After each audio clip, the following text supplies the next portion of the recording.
Bersyukur Allah Subhanahu wa taala masih memberikan kesempatan ibadah ini dalam keadaan yang sangat nyaman, di tempat yang sangat nyaman, dan dalam suasana yang sangat tenteram. Dan jauh di sana, sahabat-sahabat kita, saudara kita tengah berada dalam kesulitan yang luar biasa, yang bukan hanya masjidnya, tapi juga rumahnya, jalannya, dan setiap sisi kehidupan mereka bisa dikatakan jauh dari rasa aman untuk saat ini. Maka kita yang saat ini belum bisa hadir bersama mereka untuk berjuang secara fisik ataupun dengan harta benda atau dengan ide-ide kita berdoa kepada Allah Subhanahu wa taala. Semoga Allah Subhanahu wa taala memberikan kesabaran pada saudara-saudara kita yang ada di Aleppo, di Halab.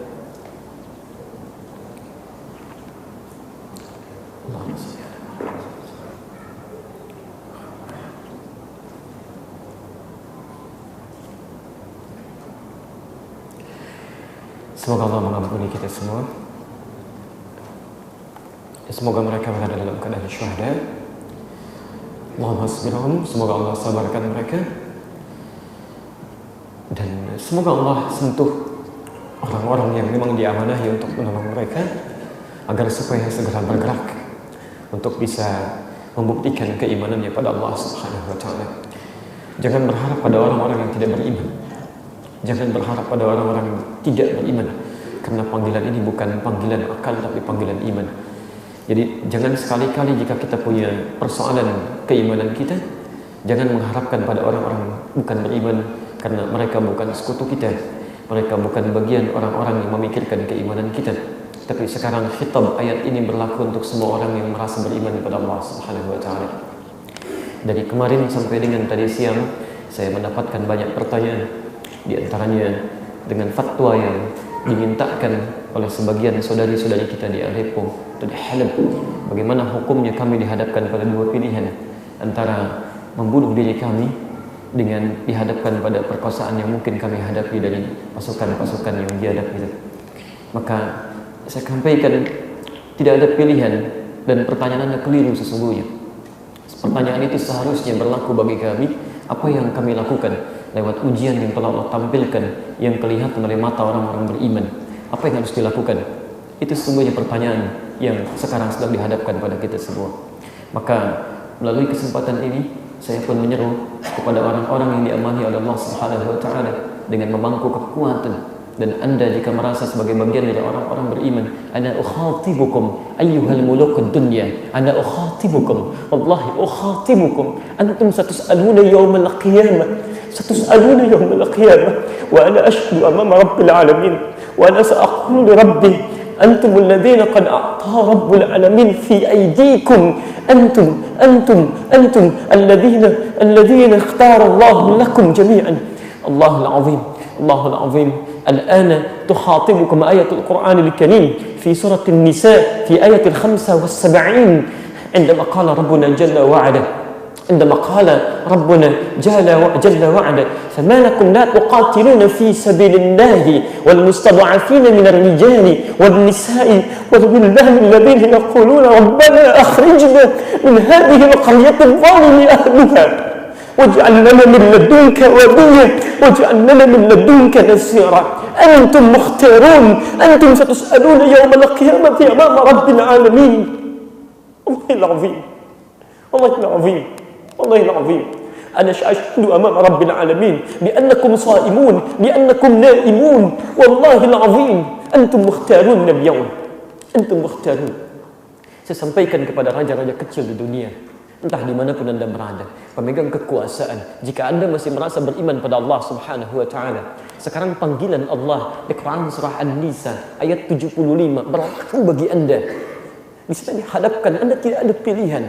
Mereka mengatakan, ya Allah, mohon keluarkan saya dari tempat yang penuh dengan kezaliman ini. Demi Allah kami katakan, Anda yang sedang diamanahkan oleh Allah sekarang dengan kekuasaan, dengan kekuatan, diuji di hadapan Anda bagaimana amanah itu akan dipertaruhkan. Dan wallahi, saya akan jadi satu orang di antara sekian orang yang bersaksi di hadapan Allah di hari kiamat nanti, bahwa Anda sekarang tengah tertidur, Anda tengah diam ketika dihadapkan pada orang-orang yang minta pertolongan di hadapan Allah Subhanahu wa taala.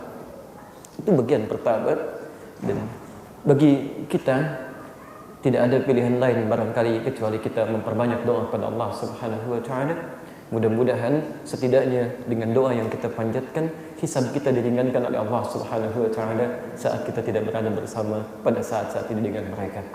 Dan saya sampaikan Quran surah ke-4 An-Nisa ayat 93 itu.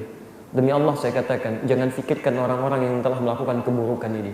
Karena janji Allah lekat pada mereka sepanjang mereka tidak bertobat, neraka jahanam untuk mereka. Perhatikan kalimatnya, wa may yaqtul mu'minan muta'ammidan. Dan siapa yang sengaja merencanakan membunuh satu orang saja orang beriman, satu orang saja. Demi Allah orang-orang ini sudah direncanakan untuk keluar dari daerah tadi Halab. Orang mengenalnya dengan Aleppo. Bis-bis sudah dijajarkan untuk keluar dari situ. Tiba-tiba terjadi perencanaan yang luar biasa. Dibombardir mereka, anak kecilnya, perempuannya, orang tuanya, segala kalangannya. Allah sampaikan, wa may yaqtul mu'minan muta'ammidan. An-Nisa ayat 93, posisi paling kanan di pertengahan. Perhatikan kalimatnya. Siapa yang sengaja merencanakan pembunuhan pada satu orang beriman, satu saja, fajaza'uhu jahannam, maka kami siapkan neraka jahanam balasan untuk mereka. Khalidan fiha, kekal di dalamnya, tidak akan pernah keluar. Ghadiballahu alaihi, dan Allah akan murka pada orang-orang ini. Wa la'anahu, sepanjang dia tidak bertobat, laknat Allah menyatu bagi mereka. Wa 'adda lahu 'adzaban 'azima, dan untuk mereka kami siapkan azab yang berlipat-lipat di akhirat nanti. Jangan fikirkan mereka. Ini hanyalah tampilan dari Allah Subhanahu wa taala yang dihadapkan pada kita untuk menuntut pada diri kita apa respon yang bisa kita lakukan pada saat ini. Maka kami sampaikan sekali lagi, Anda yang dititipi oleh Allah kewenangan, kekuatan, kekuasaan, maka inilah tampilan dari Allah untuk menguji amanah yang Allah telah titipkan kepada Anda. Kita yang diuji oleh Allah Subhanahu wa taala dengan tempat yang jauh dari sana, maka ini ujian pada hati kecil kita untuk setidaknya mendoakan bagi mereka. Anda nggak bisa mampu dengan fisik, nggak bisa bantu dengan harta, nggak bisa bantu dengan tenaga, setidaknya doa sampaikan pada mereka. Dan dengan itulah kita insya Allah diringankan hisab kita di akhirat nanti oleh Allah Subhanahu wa taala. Ini bagian yang kedua dan yang terakhir barangkali, ya saya sampaikan kepada saudari-saudari kita yang di sana, jika pilihan hanya dihadapkan pada dua ini, antara Anda dibunuh atau Anda kehilangan kehormatan diri, maka sesungguhnya Anda memiliki pilihan yang ketiga. Ya, pilihan yang ketiga. Kalau pilihannya tidak ada yang lain, maka pilihan ketiga, berjuanglah di jalan Allah Subhanahu wa taala. Jahidu fi sabilillah. Niatkan karena Allah, pertahankan izzah agama Anda. Saat Anda wafat, maka Anda fi sabilillah. Tidak ada pilihan untuk bunuh diri. Sekali lagi, tidak ada pilihan untuk bunuh diri. Tidak ada pilihan untuk bunuh diri. Imma Anda pertahankan izzah Islam, ya, dengan cara Anda melawan mereka, atau imma bisa mendapatkan luang, Anda silahkan pergi keluar dari situ, kemudian siapkan kembali kekuatan untuk mendapatkan kebaikan-kebaikan yang baik oleh Allah Subhanahu wa taala. Maka bagaimana ashabul ukhdud yang dieksekusi itu? Bagaimana dengan kemudian Fir'aun yang melakukan pembunuhan-pembunuhan itu? Bagaimana dengan Asyah dan sebagainya yang dilemparkan ke dalam api yang bergejolak itu, kemudian disuruh loncat mereka. Mereka loncat bukan karena ingin bunuh diri. Mereka dieksekusi bukan karena ingin bunuh diri, tapi mereka pertahankan izzah Islam, keimanan mereka, dan perjuangan mereka di hadapan Allah Subhanahu wa taala. Jadi itu yang kira-kira bisa kita sampaikan, dan kami sampaikan selamat pada para syuhada di sana, anak-anak kecil yang bahkan belum balik, yang saking sayangnya Allah dengan mereka sudah cepat pulang sekarang. Ini tampilan bagi manusia aja cara seperti ini. Kalian itu sudah selesai, kalian penghafal Quran, di situ tempat orang-orang saleh berada, kalian sudah beribadah dengan luar biasa, sudah cukup. Ya, sekarang banyak kesulitan di sana. Sulit menemukan makanan yang halal yang baik-baik. Sulit menemukan sumber air yang bersih. Kalian cepat pulang, dapatkan kenikmatan di alam kubur. Di Quran surah Ali Imran ayat 169 itu. Wala tahsabanna alladziina qutilu fi sabilillahi amwata. Jangan Anda duga orang-orang yang wafat di jalan Allah seperti itu wafat begitu saja. Bal ahya'un 'inda rabbihim yurzaqun. Tapi kalau kalian ingin tahu, mereka kami berikan kenikmatan di alam kuburnya yang melimpah ruah luar biasa. Saking sayangnya Allah kepada mereka, cepat pulang kamu ahli Quran. Ayo para penghafal Quran, pulang. Ayo. Biarkan orang-orang yang masih hidup itu melihat bagaimana kalian kembali kepada Allah Subhanahu wa taala. Ada yang cuma menangis, ada yang cuma melihat, tapi yang paling penting itu ujian bagi kita. Sejauh mana kita bisa meningkatkan amal soleh di hadapan Allah Subhanahu wa taala. Linabluwakum ayyukum ahsanu amala. Alladzi khalaqal mauta wal haya liyabluwakum ayyukum ahsanu amala.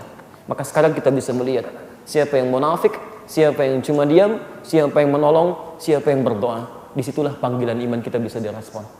Maka teman-teman sekalian, tanyakan pada diri Anda, dari sekian banyak panggilan iman yang telah disampaikan oleh Allah, berapa yang bisa direspon oleh gejolak hati kita yang kita tangkap dengan keimanan kita di hadapan Allah Subhanahu wa taala.